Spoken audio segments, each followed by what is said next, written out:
ઉમરગામ પશ્ચિમ તરફ ઓવરબ્રિજના service road પહોળા કરવા માટે લોકોએ માંગ કરી હતી તેમજ સાંકડા સર્વિસ રોડ પર દબાણોને કારણે ટ્રાફિક જામ થતો હોવાના સ્થાનિકો દ્વારા આક્ષેપો કરાયા હતા। આ ઉપરાંત ટ્રાફિક જામને કારણે છાશવારે વાહન ચાલકોમાં ઝઘડા થતા હોવાના આક્ષેપો કરવામાં આવ્યા હતા।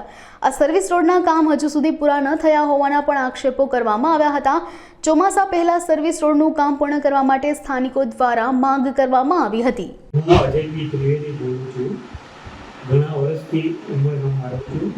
આ સર્વિસ રોડની બાબત માટે જણાવું કે સર્વિસ રોડ થયો છે ઘણો સારો, પણ તકલીફ એ છે કે નાનો રોડ હોવાથી ત્યાં રેલવેમાં સ્ટેશને જવા માટે બહુ અગવડ પડે છે અને બાજુમાં દેના બેંક છે ત્યાંનો ટ્રાફિક ભીડ હોય છે તો ટ્રેન પકડવી બહુ તકલીફ પડે છે અને ટ્રેન ઘણીવાર અમારે મિસ થઈ છે।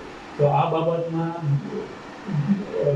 અધિકારીઓ ધ્યાનમાં લઈ અને પ્રોબ્લેમ સોલ્વ કરે એવી અમારી વિનંતી છે। હું સતીશ રામગોપાલસિંહ ઠાકુર, રહેવાસી દાળ, ઉમરગામના દરેક વતનીઓને મારા તરફથી હોળીની હાર્દિક શુભેચ્છા। બધાનું વરસ સારું જાય એવી શુભકામના। ને બીજું મારે એ કહેવાનું કે અમારા સ્ટેશન પર જે ઓવરબ્રિજ બન્યો છે એને આજુબાજુ બેઉ સાઈડ પર જે સર્વિસ રોડ બનાવવામાં આવ્યા છે એ આજ સુધી કમ્પ્લીટ નથી થયા। એનાથી લોકોને બહુ તકલીફ પડે છે। નાના નાના બચ્ચાઓ સ્કૂલ જાય છે કે મહેતામાં જાય છે તો જોઈને આપણાને દર્દ થાય છે ને જગ્યાએ જગ્યાએ ખાડાઓ પડ્યા છે, બહુ ખરાબ સ્થિતિ છે। તો અધિકારીઓ કેમ સાંભળતા નથી?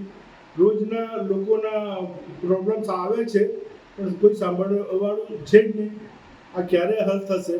લાગતા વળગતા ઓફિસરોને મારી નમ્ર વિનંતી છે કે આના પર સાહેબ થોડું ધ્યાન આપો કે ચોમાસા પહેલાં કમસે કમ રોડ ગટરનું કામ સર્વિસ રોડને લગીને કમ્પ્લીટ થાય ને જે કંઈ વચ્ચે તકલીફ આવતી હોય એ પ્રશાસન એને દૂર કરે એવી મને હાર્દિક ભલામણ છે।